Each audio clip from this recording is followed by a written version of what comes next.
आखिर मोहन भागवत ने क्यों नहीं लगाई महाकुंभ में डुबकी? ये सवाल मेरा नहीं है, लेकिन सवाल निकल कर आया है महाराष्ट्र की राजनीति से। और कब? जब एकनाथ शिंदे ने उद्धव ठाकरे को महाकुंभ न जाने के चलते कटघरे में खड़ा कर दिया था। महाराष्ट्र की सियासत में जबरदस्त तकरार निकलकर सामने आ रही है। एकनाथ शिंदे, उद्धव ठाकरे, संजय राउत एक दूसरे के खिलाफ हमलावर है और अब महाकुंभ को लेकर यह राजनीति गर्मा गई है। लेकिन यहां पर मोहन भागवत का जिक्र क्यों हुआ और मोहन भागवत आखिर महाकुंभ क्यों नहीं गए, यह सवाल किसने किया है, पूरी कहानी बताऊंगा। नमस्कार, लिबरल टीवी देख रहे हैं आप, मैं हूं आर मोहन तिवारी।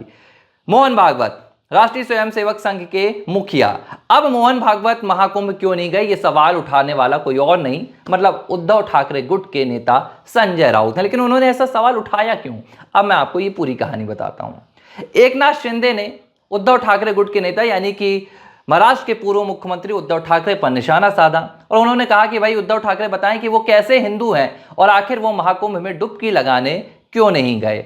अब जब उद्धव ठाकरे पर सवाल उठाया गया तो इसका जवाब और पलटवार संजय राउत ने किया।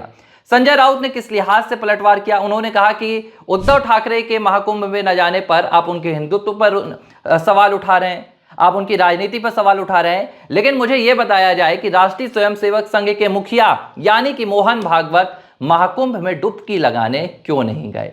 अब एकनाथ शिंदे ने उद्धव ठाकरे पर निशाना साधा तो संजय राउत ने यह बड़ा दावा कर दिया। हालांकि संजय राउत का यह दावा कितना सच है, संघ प्रमुख मोहन भागवत डुबकी लगाने गए थे नहीं गए थे, हालांकि अभी उनकी तस्वीरें तो सामने नहीं आई है, लेकिन हो सकता है वो गए हों और उन्होंने तस्वीरें ना खिंचवाई हो, इसे लेकर संजय राउत से सवाल जवाब और राजनीतिक वार पलटवार हो सकता है।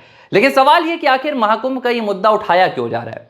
देखिए, 45 दिनों तक महाकुंभ का ये पूरा मेला चला, इसमें दुनिया भर के करोड़ों श्रद्धालु पहुंचे। भारत से 50 से 60 करोड़ श्रद्धालु पहुंचे, दुनिया भर के तमाम देशों से भी लोग पहुंचे। भारत के प्रधानमंत्री और राष्ट्रपति द्रौपदी मुर्मू भी इस मेले में पहुंची थी, उन्होंने संगम में डुबकी लगाई थी। लेकिन कई ऐसे राजनेता थे जो इस महाकुंभ के मेले में नहीं पहुंचे और उन्हें लेकर राजनीतिक वार पलटवार चलता रहा। अगर मैं कांग्रेस पार्टी की बात करूं तो राहुल गांधी, प्रियंका गांधी और मल्लिकार्जुन खड़गे जैसे बड़े नेता महाकुंभ से दूरी बना चुके थे।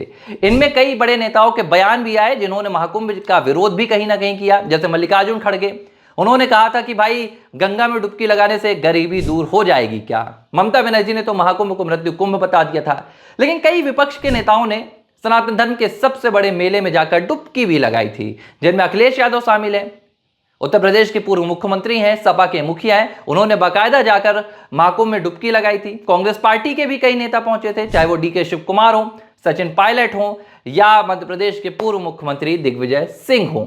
लेकिन कई नेताओं की महाकुंभ में गैर मौजूदगी भी रही, जिन पर अब वार पलटवार चल रहा है। इनमें से ही एक है उद्धव ठाकरे। उद्धव ठाकरे महाकुंभ में नहीं पहुंचे, लेकिन महाराष्ट्र में एकनाथ शिंदे ने उन पर निशाना साध दिया। लेकिन संजय राउत ने यह सवाल उठा दिया कि भाई अगर उद्धव ठाकरे पर निशाना साधना है तो यह भी बताया जाए कि मोहन भागवत महाकुंभ क्यों नहीं पहुंचे। अगर महाकुंभ में जाने की अनिवार्यता थी तो फिर मोहन भागवत को भी महाकुंभ जाना चाहिए था। हालांकि अब इसका जवाब एकनाथ शिंदे क्या देंगे, महाकुंभ में मोहन भागवत क्यों नहीं पहुंचे हैं, इसका जवाब कहीं भी नहीं है। लेकिन संजय राउत ने एक और बात कह दी। संजय राउत ने यह भी कहा कि भाई राष्ट्रीय स्वयंसेवक संघ का कोई भी मुखिया महाकुंभ में कभी नजर नहीं आया है, चाहे वो हेडगेवार हो या राष्ट्रीय स्वयंसेवक संघ से ताल्लुक रखने वाले वीर दामोदर सावरकर रहे हो। तो ये पूरा वार पलटवार का खेल महाराष्ट्र की राजनीति में चल रहा है और सवाल पूछा जा रहा है कि भाई आप महाकुंभ में क्यों नहीं गए।